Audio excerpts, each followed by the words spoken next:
नमः शिवाय गुरवे सच्चिदानन्दमूर्तये निष्प्रपञ्चाय शान्ताय निरालम्बाय तेजसे।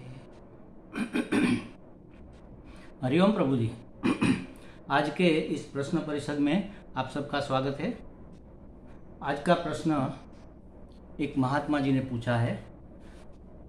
वे यूपी मथुरा से महात्मा नारायण नंद जी ने पूछा है कि कौन कौन से योग प्रसिद्ध है और सबसे श्रेष्ठ योग कौन सा है।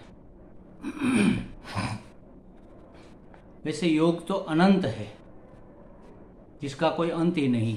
जितने साधक और जिस भी प्रवाह के साधक हो, जिस भी फैकल्टी के साधक हो, सबके साथ एक योग जुड़ा हुआ है। योग का मतलब ही है जुड़ना।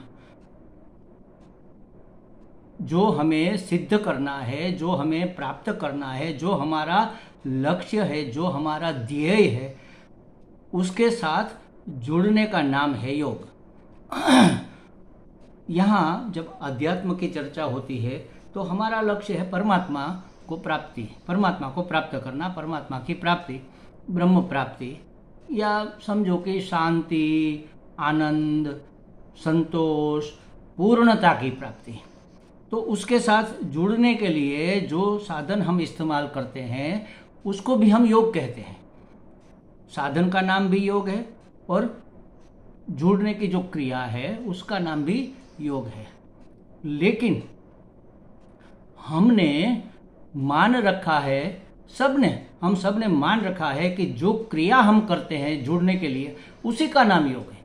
वो उसका नाम ही योग नहीं है। उसका नाम योग है लेकिन वह ही योग नहीं है। योग माने जुड़ना और जुड़े रहना।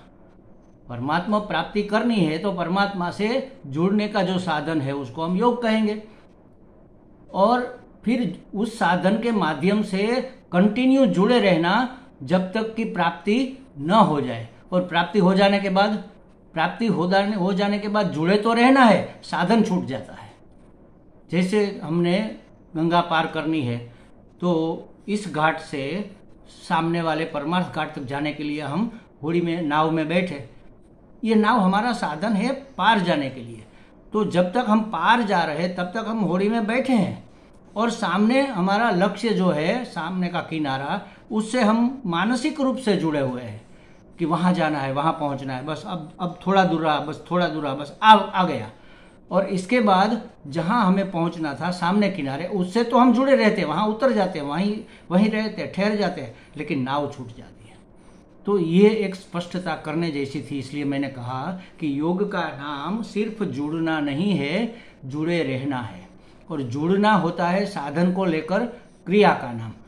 तो क्रिया तो छूट जाती है, नैष्कर्म्य सिद्धि जब मिल जाती है तब क्रिया छूट जाती है। तो आपने पूछा है कौन से योग प्रसिद्ध है। वैसे तो गीता जी के अनुसार, वैसे भी अध्यात्म शास्त्र के अनुसार 4 योग, 5 कह लो, 5 योग मुख्य है, प्रसिद्ध योग है। जैसे कि पहले 4 की चर्चा करेंगे। कर्मयोग, भक्ति अथवा उपासना, दोनों एक ही है, दोनों में थोड़ा फर्क है लेकिन दोनों साथ साथ चलता है। भक्ति योग कहो, उपासना योग, वह एक योग। दूसरा और तीसरा है ज्ञान योग, तीसरा है ध्यान योग, और चौथा है ज्ञान योग। कर्म हमें करना है और उस कर्म करते वक्त हम फल की आकांक्षा न रखें, ऐसा गीता जी ने कहा। क्यों कहा? क्योंकि अगर हम फल की आकांक्षा रहे तो हमारे ध्यान में क्या रहेगा? फल रहेगा। लेकिन अगर हमें अंतःकरण शुद्धि करनी है तो हमें कर्म योग करना होगा। ये स्टेप है परमात्मा तक पहुंचने का, ये पहला पायदान है, पहली सीढ़ी है। तो कर्म योग माने निष्काम कर्म, जिसके पीछे कोई कामना नहीं है, लेकिन परमात्मा प्राप्ति की तो कामना है। उस कामना को कामना नहीं कहते, उस इच्छा को इच्छा नहीं कहते, वो हमारा स्वरूप ही है। घर जाने को कहीं जाना नहीं कहते, घर आना कहते हैं। तो इसी तरह कर्म योग करके, मतलब कि फल की आकांक्षा न रखकर, कोई कामना न रखकर, सिर्फ परमात्मा प्राप्ति के लिए, हमारे परमेश्वर को प्रसन्न करने के लिए, उसकी योजना के अनुसार चलने के लिए, ये सृष्टि की संवादिता में अपना सुर मिलाने के लिए हम जो करते हैं उसको कहते हैं निष्काम कर्म, उसी का नाम है कर्मयोग। कर्म के द्वारा जुड़ना, कर्मयोग का मतलब क्या है? कर्म के द्वारा जुड़ना। वैसे देखो गीता जी में जिस जिस साधन के द्वारा हम जुड़ सकते हैं उसका एक छोटा सा उदाहरण यहाँ पर हमारे ऋषि मुनियों ने, हमारे संतों महंतों ने, हमारे विद्वत जनों ने प्रस्तुत किया है। 18 अध्याय है गीता जी में, तो 18वें अध्याय का नाम योग दिया है। देखो, अर्जुन विषाद योग, सांख्य योग, कर्म योग, ज्ञान कर्म संन्यास योग, कर्म संन्यास योग, आत्म संयम योग, ज्ञान विज्ञान योग, अक्षर ब्रह्म योग, राज विद्या राजगुह्य योग, विभूति योग, विश्वरूप दर्शन योग, भक्ति योग, क्षेत्र क्षेत्रज्ञ विभाग योग, गुणत्रय विभाग योग, पुरुषोत्तम योग, देवासुर संपद विभाग योग और श्रद्धात्रय विभाग योग, और अंत में कहा मोक्ष संन्यास योग। तो ये 18 योग हो गए, सिर्फ 4 कहाँ रहे। लेकिन ये 18 अध्याय के 18 योग जिसको साधन है, जिसको योग कहा गया, वो इसी 4 के अंतर्गत ही आता है।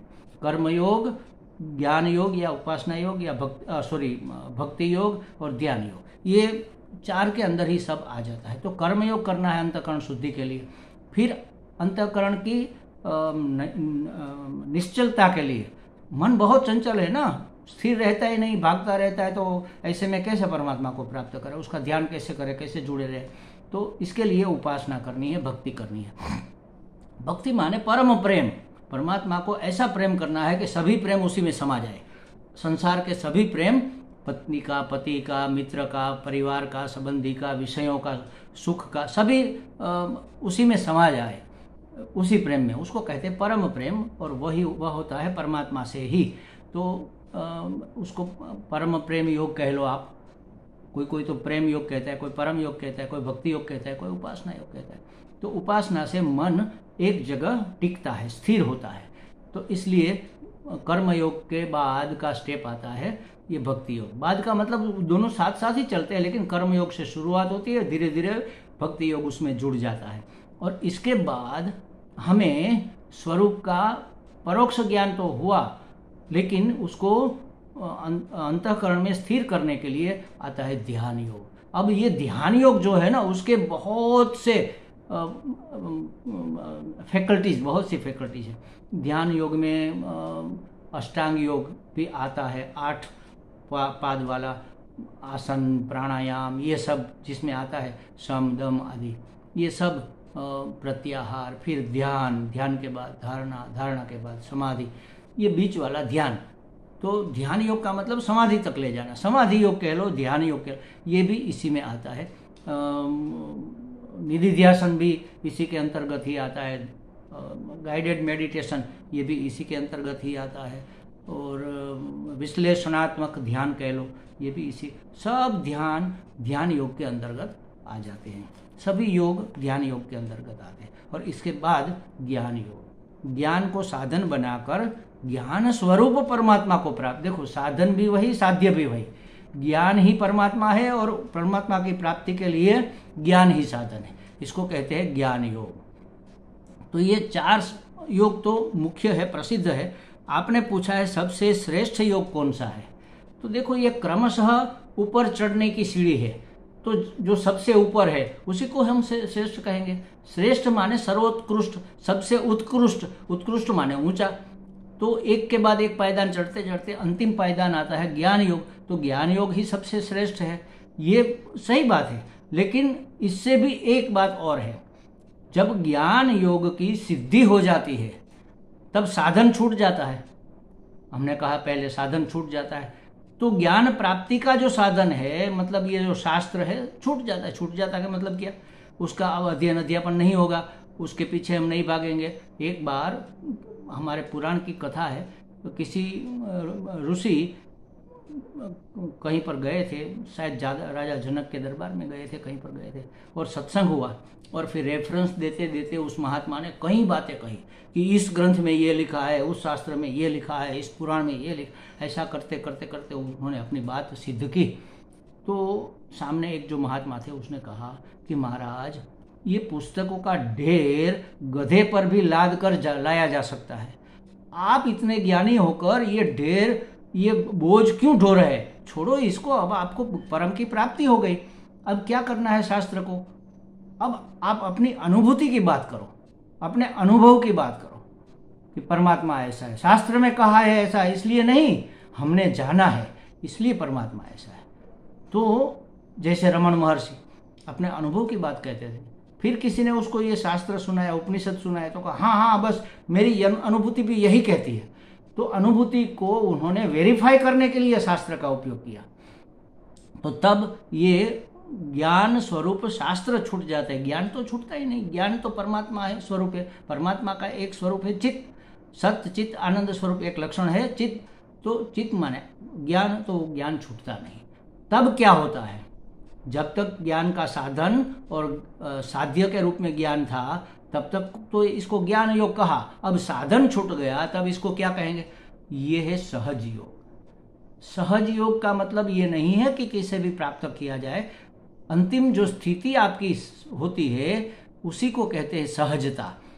मतलब सब छूट गया और आप रह गए। कैसे रह गए आप? ज्ञान स्वरूप आप रह गए, तो उसको कहते हैं सहज योग। बच्चों जैसे निर्दोष हो जाते हैं, ये कांच जैसे ट्रांसपेरेंट पारदर्शक हो जाते हैं, अंदर बाहर एक रूप हो जाते हैं।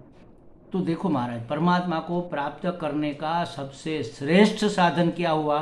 सहजता, माने सरलता। सरल, इतना सरल, इतना सरल, इतना सरल कि कोई अंदर गांठ ही नहीं है। ग्रंथि सब उन्होंने छोड़ दी, त्याग दी, तो कोई गांठ ही नहीं रह गई, कोई ग्रंथि ही नहीं रह गई। इतने सरल हो गए, अंदर बाहर एक रूप हो गए। जैसे विचार, देखो जैसा उसका वर्तन है वैसे ही उसकी वाणी है, बोलता भी वही है। और जैसी वाणी है उसके विचार भी वैसे ही है, और जिसके विचार वैसे ही है उसके भाव भी वही है। तो भाव, विचार, वाणी और वर्तन, इन सब में एक रूपता का नाम है सहजता। उसी को कहेंगे सहज योग, और ये सबसे श्रेष्ठ है। बस आप सहज बनने का प्रयत्न करो, सरल बनने का प्रयत्न करो, ये भी एक साधना है सहज योग की प्राप्ति। सरल से सरलतम बन जाओ, तब आपको परमात्मा का अनुभव हो जाएगा। अनुभव हो जाएगा कि आप ही परमात्मा हो महाराज। सब परमात्मा है, सब परमात्मा है, और आप भी परमात्मा हो। ऐक्य हो जाएगा, ब्रह्मात्मा ऐक्य, अपने लक्ष्य की प्राप्ति हो जाएगी। तो योग तो अनंत है महाराज, अनंत योग है। उसमें प्रसिद्ध ये 4 योग है, कर्म योग, भक्ति योग, ध्यान योग और ज्ञान योग। और आप जिस किसी प्रवाह में आप है, और जो कोई भी साधन आप यूज करते हैं अपने लक्ष्य की प्राप्ति के लिए, वह भी योग है।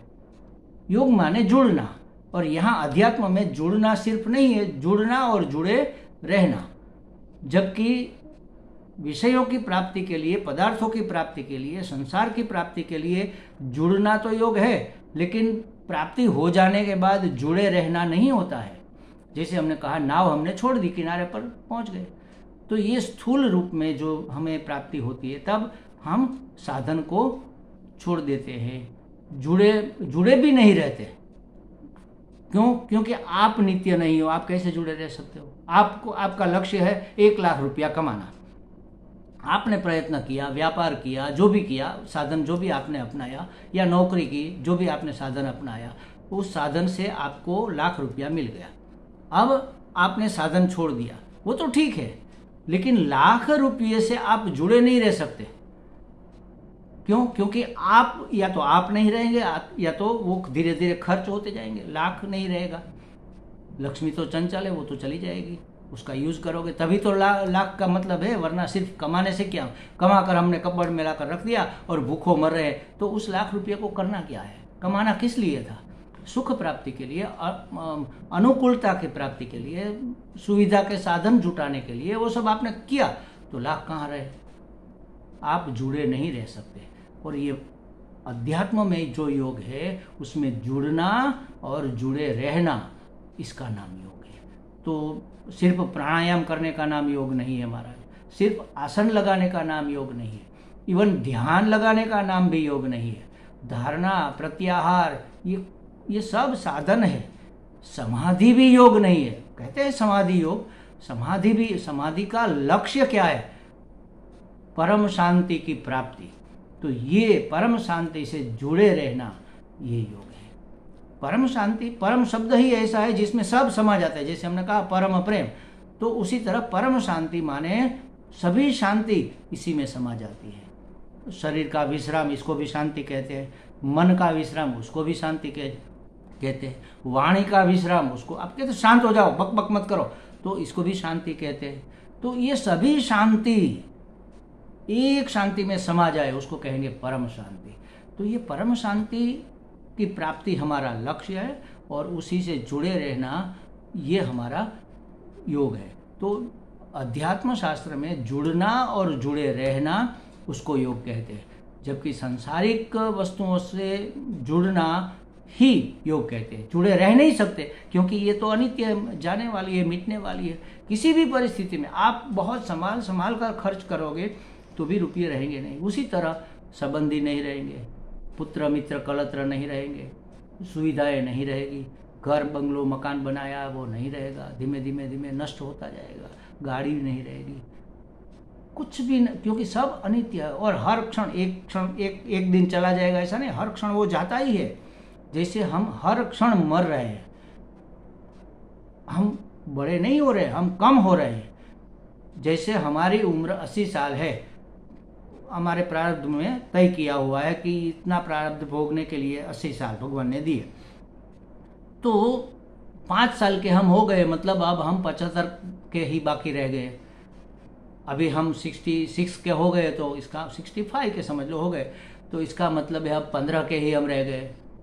तो हर चीज हर क्षण कम होती जा रही है, कम होती जा रही है, क्षीण होती है। इसलिए वो जुड़े रह नहीं सकते, उससे किसी तरह से नहीं जुड़े रह सकते। हाँ, मानसिक रूप से जब तक प्राप्ति नहीं हुई है तब तक जुड़े रह सकते हैं, लेकिन प्राप्त हो जाने के बाद जुड़े नहीं रह सकते, ये छूटता ही जाता है। तो महाराज इसको कहते हैं योग। ये बहुत प्रसिद्ध, इसके कई रूप है, कई प्रकार है, और मेरे हिसाब से तो ये मेरे हिसाब से सर्वश्रेष्ठ योग सहज योग है। सरल हो जाओ, सरलतम हो जाओ और सहज हो जाओ, सहजता से जियो।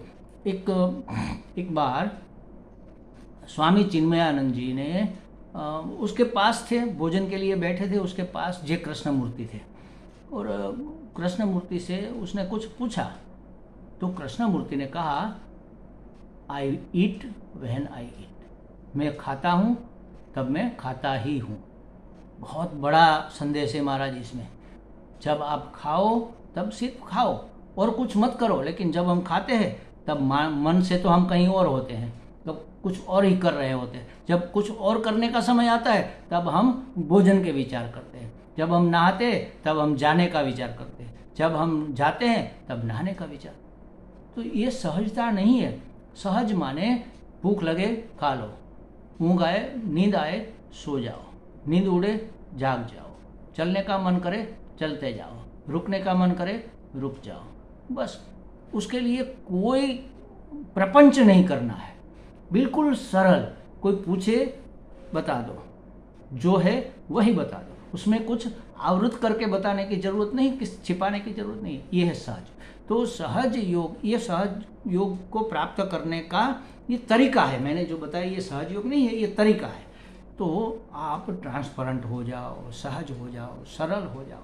अगर सरल हो गए तो परमात्मा प्राप्ति हो जाएगी। कोई भी लक्ष्य हो आपका, शांति चाहिए, संतोष चाहिए, जो भी लक्ष्य हो, लक्ष्य की प्राप्ति हो जाएगी। हाँ, हमें लगता है ये महात्मा जी जो मथुरा से है, नारायणानंद जी, उसको इस चर्चा से संतोष हो गया होगा। तो वो तो महात्मा है, सब जानते हैं, लेकिन हमें देखो अमानी मानद होते हैं महात्मा, हमें मान देने के लिए पूछते हैं कि आप बताओ स्वामी जी, ताकि हमें मान मिले, हमें सम्मान मिले, हमारा ज्ञान बढ़े, हमारा चिंतन बढ़े। तो उसके लिए हम उसका धन्यवाद करते हैं। हरि ओम।